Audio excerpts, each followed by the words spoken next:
23 नवंबर 2020 को पीआईबी पर एक सूचना प्रकाशित हुई थी जिसमें यह कहा गया था कि 15 राज्यों में 27 ई लोक अदालतों का आयोजन किया गया जो जून से अक्टूबर 2020 तक किए गए थे, जिसमें कुल 2.51 लाख मामले निपटाए गए।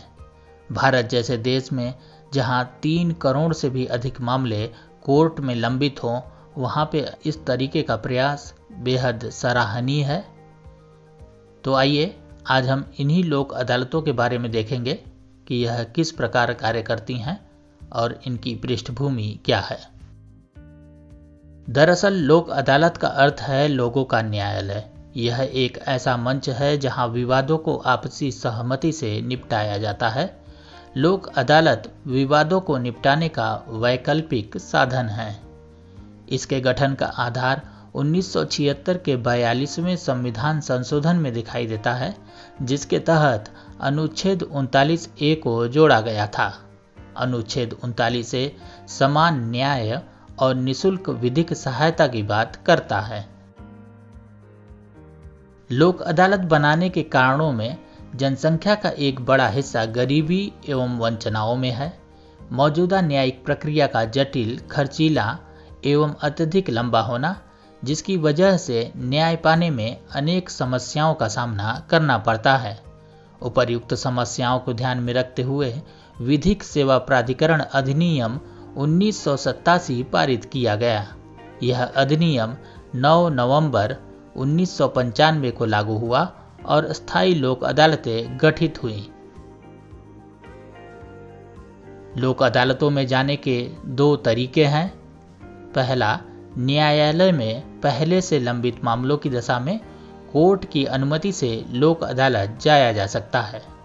दूसरी स्थिति में आप सीधे स्थायी लोक अदालत जा सकते हैं, परंतु स्थायी लोक अदालत में जाने के लिए पक्ष विपक्ष दोनों का राजी होना जरूरी है।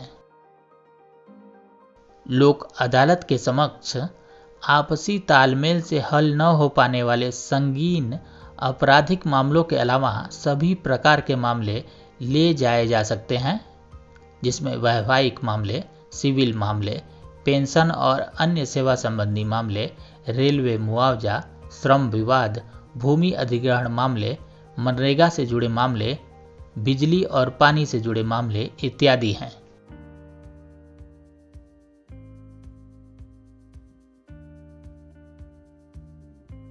लोक अदालत 2 तरीके के होते हैं, स्थायी लोक अदालत और अस्थायी लोक अदालत।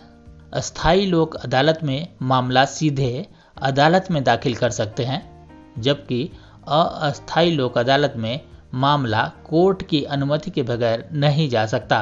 अस्थायी लोक अदालत सिर्फ 1 करोड़ रुपए तक के मामलों का निपटारा कर सकती है, जबकि अस्थायी लोक अदालत पर ऐसी कोई सीमा नहीं है।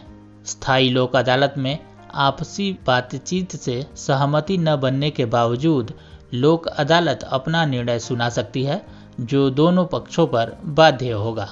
जबकि अस्थायी लोक अदालत में आपको कोर्ट जाना पड़ेगा, क्योंकि यह लोक अदालत सिर्फ मध्यस्थता करने तक ही अधिकृत है। ध्यातव्य है कि दोनों अदालतों का जो भी निर्णय होगा वह दोनों पक्षों पर बाध्यकारी होता है। लोक अदालतों को निम्नलिखित स्तर पर बनाया गया है, जिसमें तहसील स्तर, जिला स्तर, राज्य स्तर एवं उच्च न्यायालय स्तर एवं सर्वोच्च न्यायालय स्तर। तहसील स्तर पर अगर आपका मामला तहसील के राजस्व कोर्ट में लंबित या संबंधित है या फिर उसके अधिकार क्षेत्र में आता है, तो उस विवाद को तहसील स्तर पर आयोजित होने वाली लोक अदालत में सुलझाया जा सकता है। जिला स्तर, अगर आपका मुकदमा जिला न्यायालय में चल रहा है या फिर उसके अधिकार क्षेत्र में आता है, तो आप इस लोक अदालत में जा सकते हैं। राज्य स्तर एवं उच्च न्यायालय स्तर पर अगर विवाद प्रदेश के उच्च न्यायालय के समक्ष चल रहा है, तब आपके पास 2 विकल्प होंगे। पहला, उच्च न्यायालय द्वारा आयोजित होने वाली लोक अदालत में जाया जा सकता है। दूसरा, राज्य विधिक सेवा प्राधिकरण द्वारा गठित लोक अदालत में जाया जा सकता है।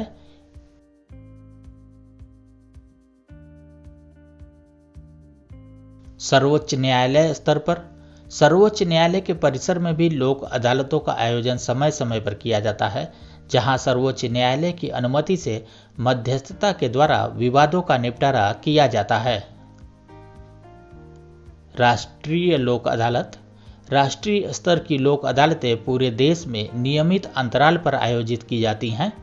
सुप्रीम कोर्ट से लेकर तालुक स्तर तक के मामले इन अदालतों द्वारा भारी संख्या में निपटाए जाते हैं। इसके अलावा देश के विभिन्न हिस्सों में मोबाइल लोक अदालतें भी आयोजित की जाती हैं, जो अलग अलग स्थानों पर जाकर विवादों का निपटारा करती हैं। लोक अदालत की पीठ का गठन। स्थायी लोक अदालत 3 सदस्यीय पीठ होती है, जिसमें एक कार्यरत या सेवानिवृत्त न्यायाधीश होता है, एक वकील, एक सामाजिक कार्यकर्ता होता है। सामाजिक कार्यकर्ता कमजोर वर्गों के उत्थान हेतु कार्यरत हो और कानूनी सेवाओं या कार्यक्रमों के कार्यान्वयन में रुचि रखता हो। लोक अदालत की शक्तियां। विधिक सेवा प्राधिकरण अधिनियम 1987 के अनुच्छेद 22 के अनुसार लोक अदालतों के पास निम्नलिखित शक्तियां होंगी। पहला, किसी भी गवाह या पार्टी को नोटिस देकर के बुलाना।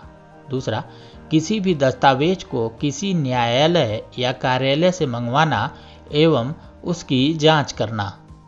तीसरा, लोक अदालत की कार्यवाही को न्यायिक कार्यवाही का दर्जा दिया गया है। इसके अतिरिक्त दंड प्रक्रिया संहिता 1974 की धारा 195 और अध्याय 26 के अनुसार लोक अदालत की शक्तियां सिविल न्यायालय की शक्तियों के बराबर मानी जाएंगी। लोक अदालत की कार्यवाही करने के तरीके। लोक अदालत दोनों पक्षों के साथ संवाद करती है और मामले के अनुसार उनसे चर्चा करती है। इस दौरान मामले को निपटाने के लिए दोनों पक्षों से सुझाव भी मांगा जाता है।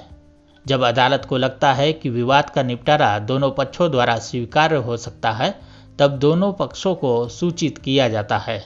लोक अदालत दोनों पक्षों के बीच विवाद को सौहार्दपूर्ण तरीके से हल करके समझौते के आधार पर निर्णय करती है। दोनों पक्ष अगर सहमत ना हो तब क्या होगा? भारत के सर्वोच्च न्यायालय ने पीटी थॉमस बनाम थॉमस में कहा था कि लोक अदालत द्वारा घोषित निर्णय अंतिम और बाध्यकारी है। इसका मतलब आप आगे अपील नहीं कर सकते, लेकिन बाद में कई उच्च न्यायालयों द्वारा यह कहा गया कि निर्णय के खिलाफ याचिका दाखिल की जा सकती है, परंतु यह एक स्तर ऊपर वाले न्यायालय में किया जाए। उदाहरण, जिला स्तर की लोक अदालत के फैसले से यदि आप असंतुष्ट हैं तो इस स्थिति में आप जिला न्यायालय न जाकर माननीय उच्च न्यायालय में याचिका दाखिल करने के पात्र होंगे।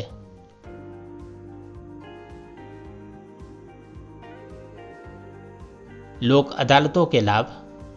आपसी सहमति से बिना अधिक विलंब के न्याय मिल जाता है।